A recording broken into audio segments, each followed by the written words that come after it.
All right, this is what happens when I have a tornado coming. All right, this is my king size bed here, you know what I'm saying? Lift this mug up, scoot it to the side, lift this thing up, there we go.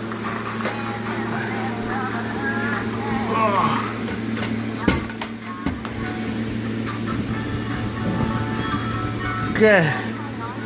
See, let me see. I got a laptop, a fan, and a light, and a pillow up in there. So I just jump up in here.